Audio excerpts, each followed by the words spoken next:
They taught me to kiss the seal before I could form a sentence.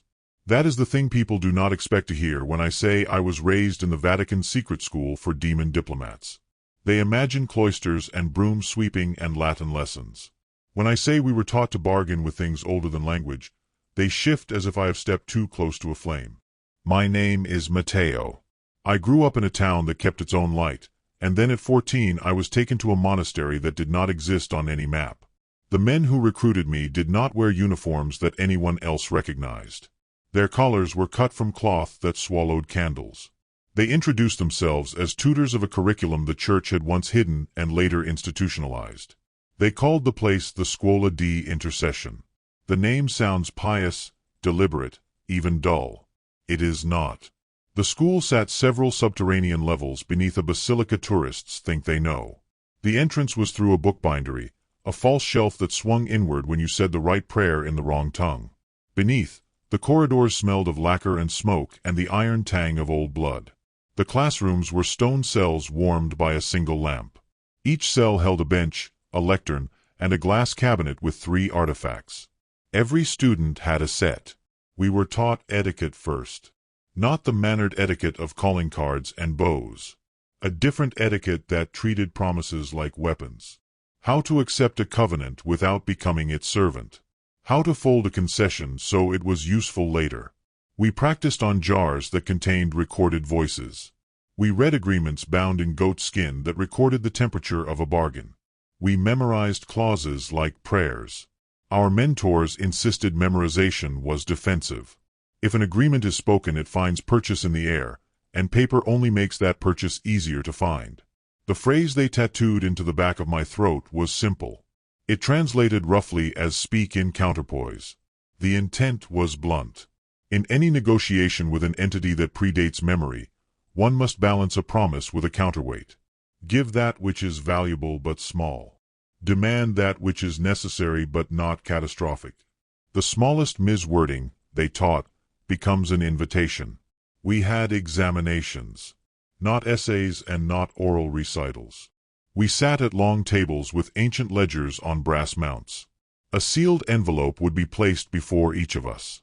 Inside would be a single clause torn from a treaty with a being described only as the hollow one or the fourth chorus.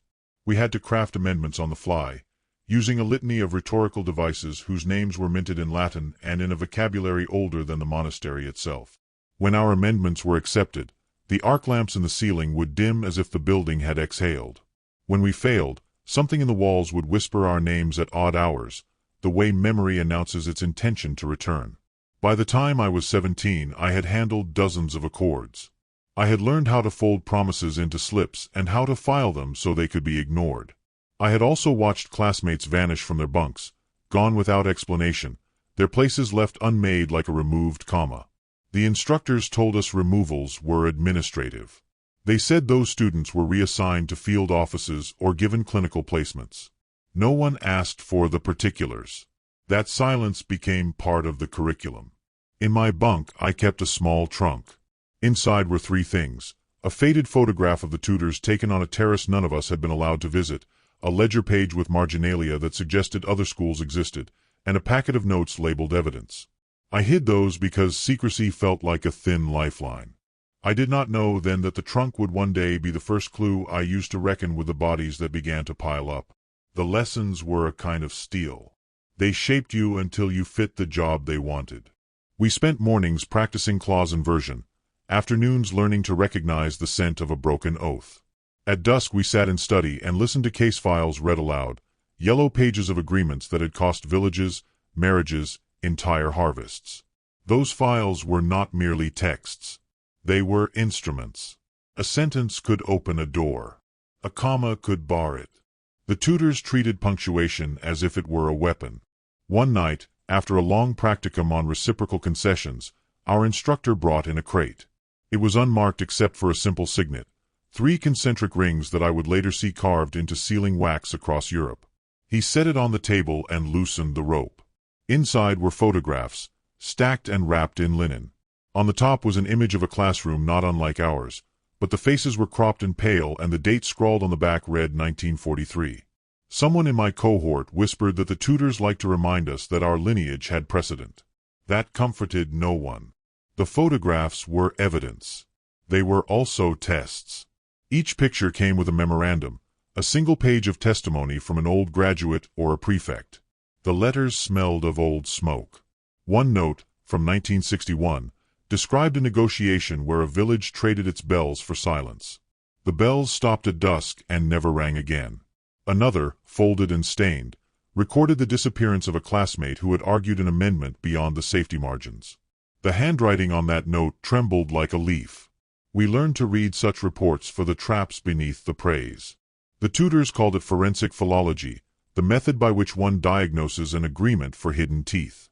We learned to excise those teeth, to bind them in clauses that made them inert. That skill saved lives and, sometimes, it made us complicit. After a field placement in which a delegation from the school intervened in a border dispute, the local magistrate thanked our team in a formal note.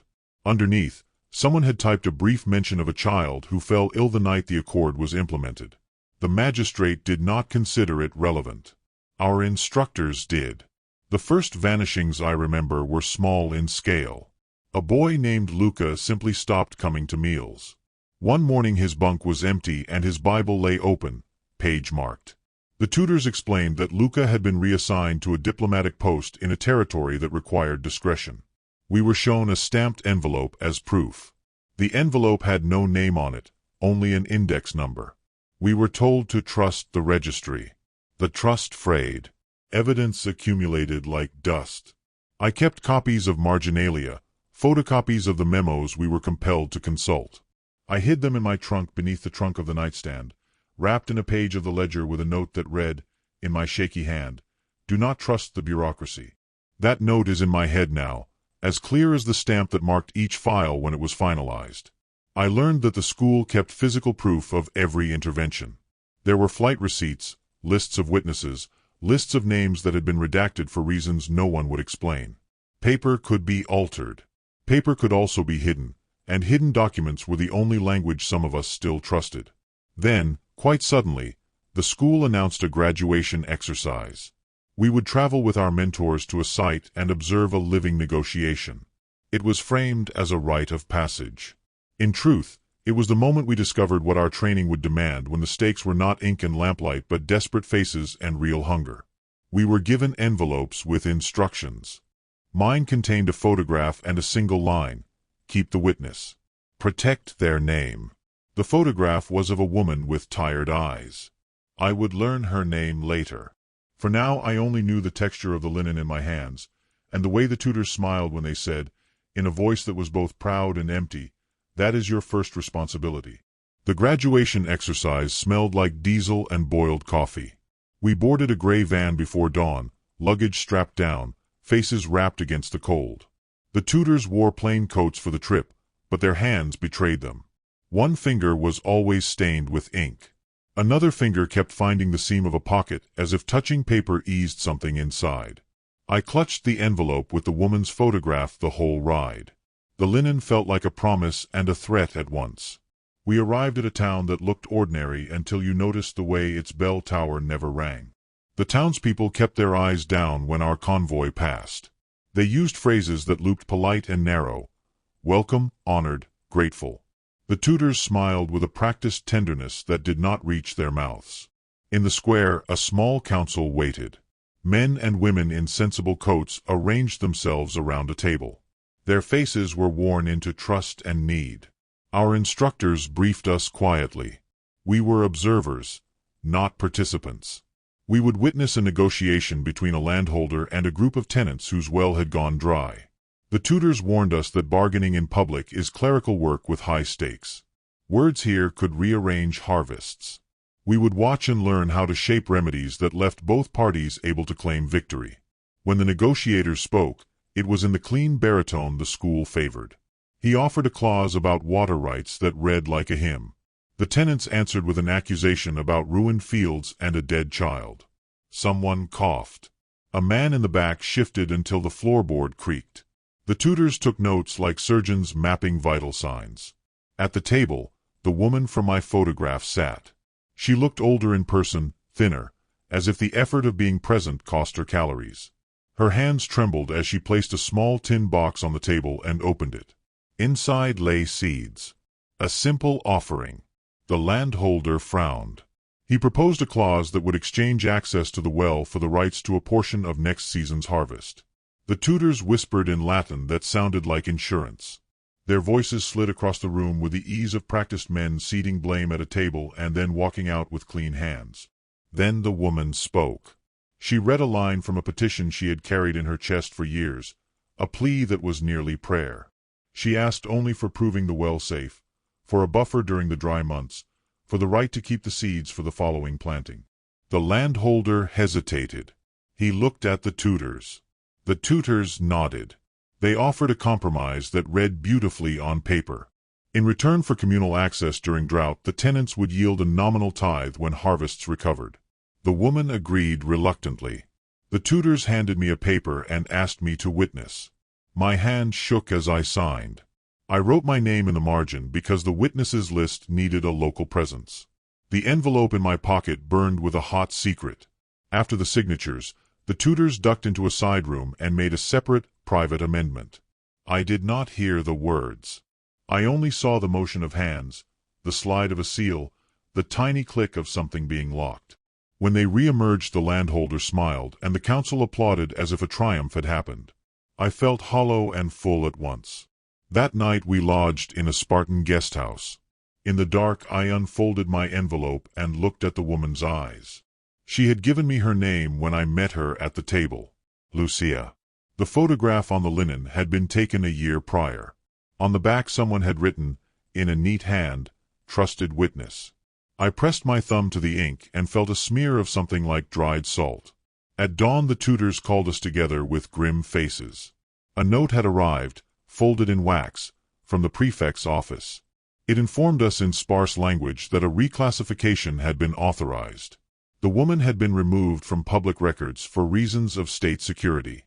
The tutors used the phrase administrative reassignment. I tasted bile. The guest house bathroom had a mirror. When I stared at my reflection, I noticed a new line beneath my jaw, a small shadow that looked like an index number. I stepped outside into a square where the market was beginning to wake. Men sold vegetables with practiced cheer. Children chased a dog. Lucia's bench was empty. No one remembered her yesterday. A boy pointed at me and asked whether I was a stranger. The tin box with seeds sat on the table where she had left it, untouched but for a layer of dust. A clerk in the council office shrugged and said they had never heard of Lucia. I kept the signed paper in my pocket. My signature felt like a tether to a person who had been erased.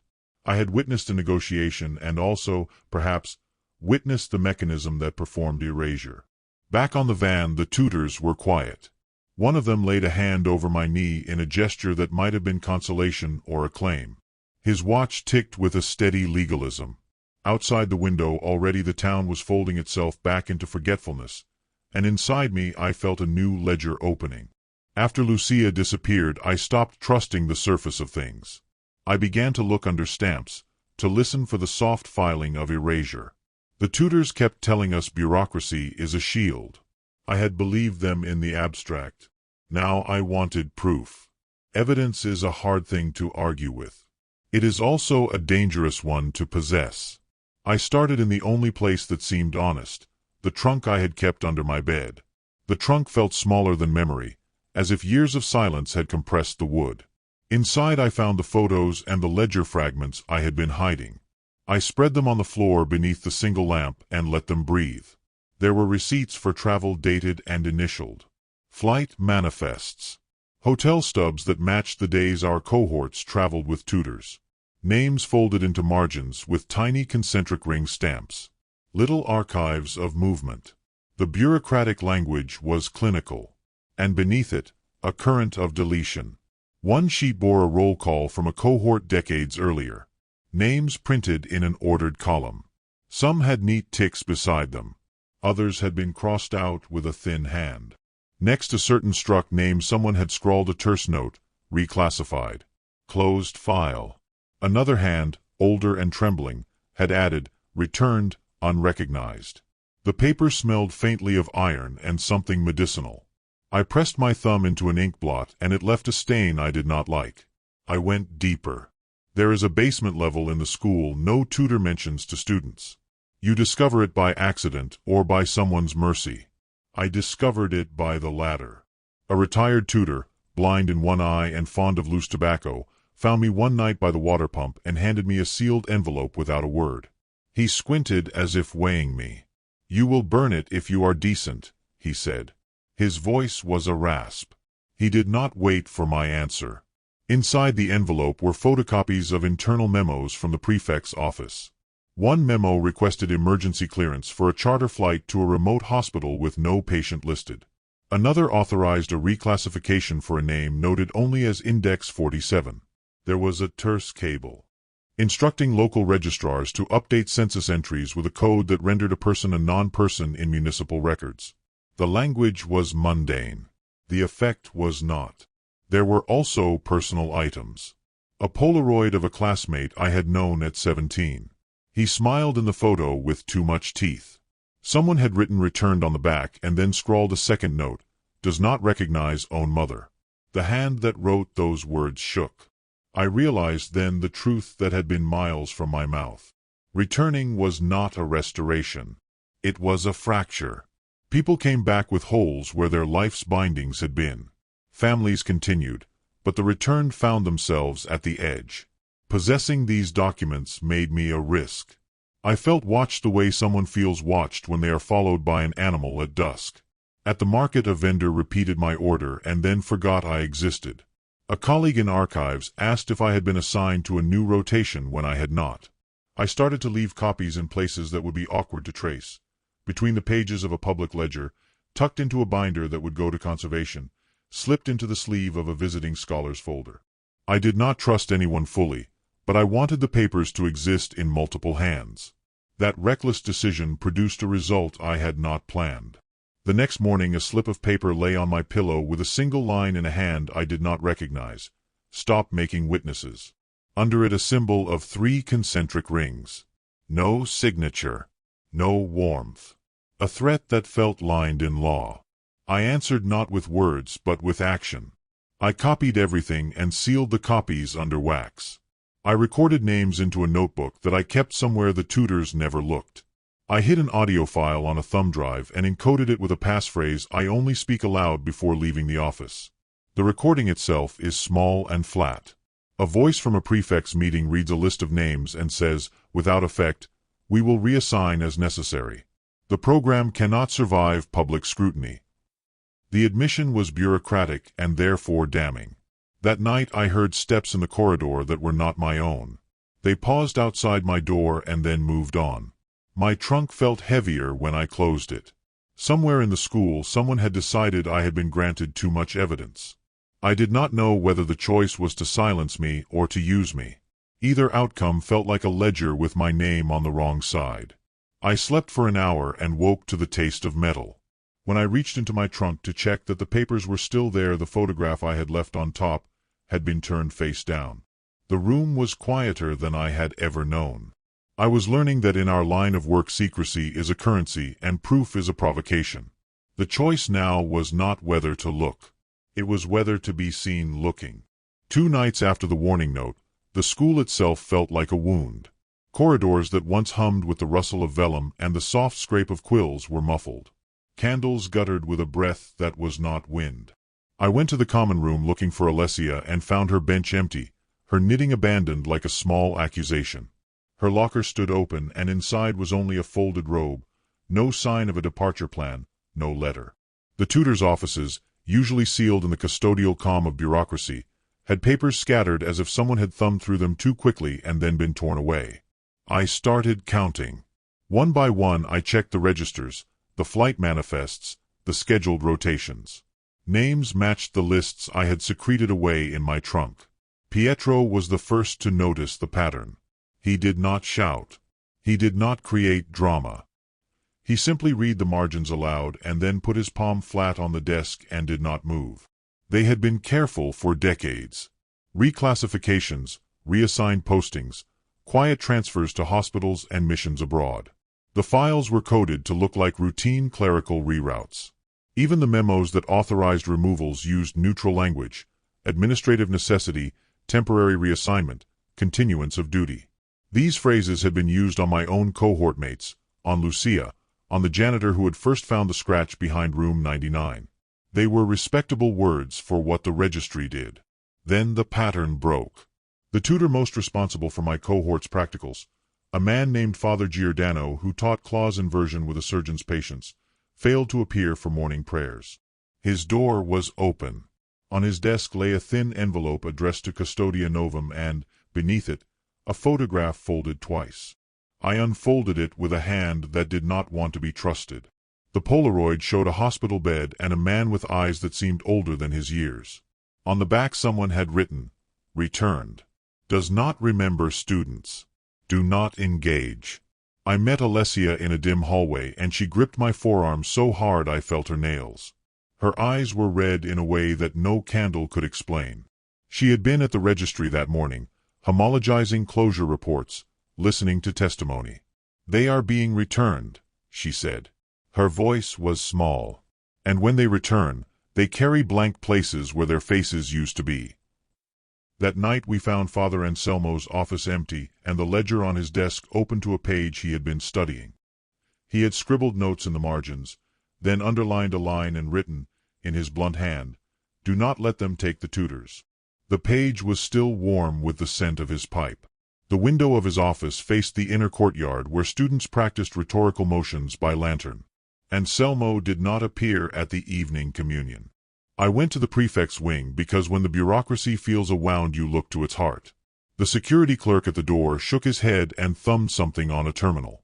"There was an authorization," he said. He slid me a brittle printout. It was a sequence of codes and times, each approving a reclassification and, under each, a terse notation, priority override. At the bottom, a signature matched a name I had seen in the gray photographs in Matteo Rinaldi's notebook. The signature belonged to someone several offices up the chain, a person I had trusted because he once quoted a line of verse at a faculty meeting and that had felt human. By dawn the rumors had become a list. Names I had eaten breakfast with the week before now were catalogued as reassigned, returned, or deceased in distant hospitals. The school issued a statement about health concerns and temporary rotations. The students were directed to classes and told to maintain composure. But I had Alessia's grip still on my wrist and the Polaroid of Anselmo's empty chair in my pocket and a sick certainty behind my ribs. In the hollow between dusk and the bell for vespers I found a leather folder hidden inside the bottom drawer of the central cabinet, the one used to store audio testimonies. Inside were tape reels labeled with dates that matched the nights the tutors vanished. I threaded one into the player and listened. The voice that came through was shaky at first, then steady with the plainness of someone trying to teach where no student sat. He spoke names, procedure codes, last meals. The tape ended with a gasp and then a phrase I know now as policy: ensure continuity by rotation. Do not let memory reify outside sanctioned channels. When the reel snapped, Giordano's rounded laugh echoed in my ears. The tape told me what the papers hid. Someone higher than the prefect had decided that certain knowledge destabilized their order. Tutors were a liability. They remembered too well. They had taught habit and cunning to teenagers who might carry methods into the light. The registry had eyes and it had hands. Whatever mercy the Custodia Novum had once claimed, it now sharpened into something else. I slept on a bench that night with the Polaroids under my pillow. I woke to the sound of the school's bell tolling in a cadence that felt like counting. The ledger had added new entries. The tutors stopped coming not because they were needed elsewhere. They had been folded into the registry's arithmetic. I understood then the deeper injury. The school could train diplomats for darkness, but it could not protect its own teachers from the ledger that measured what must be hidden. The coin appeared beneath my door, wrapped in linen. A single line on prefect paper offered a choice: accept rotation and serve the registry, or leave and risk being erased. The spiral eye on the coin caught the dawn and looked like a pupil. I held it until my fingers warmed. At first I thought I could outmaneuver the ledger. I imagined sly amendments that would tuck names into safe files, clever notes that would reroute a life into a parish that would remember. Paper is stubborn, I believed, and witnesses matter.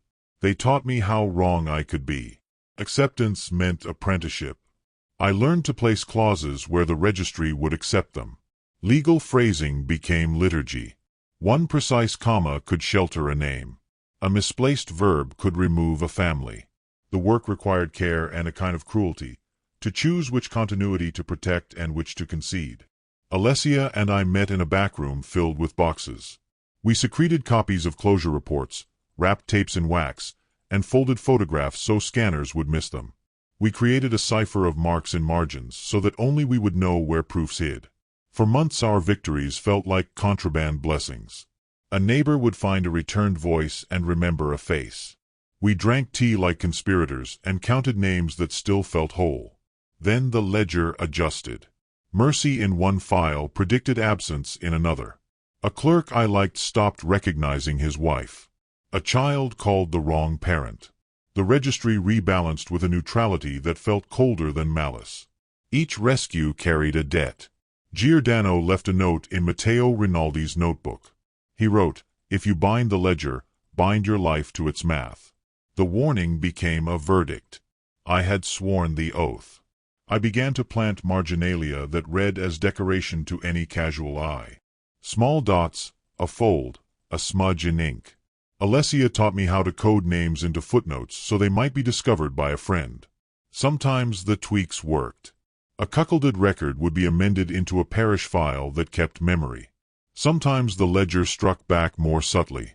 After a successful reroute, we found deletions elsewhere, as if the book balanced itself with invisible scales. Tonight I opened a drawer and a new photograph slid into my palm. It showed a terrace where tutors had once laughed. On the back someone had scrawled, "Watch the river." The ink shone wet. The spiral eye was stamped faintly below. I am a steward of forgetting and of small salvations. I sign closure reports and whisper coded notes. I reroute names when I can and record witnesses in secret ledgers. I do not know whether I save people or merely delay the ledger's accounting. The river flows either way. I keep writing in margins and hope that someone beyond the registry reads them and remembers. One day the ledger may overturn itself.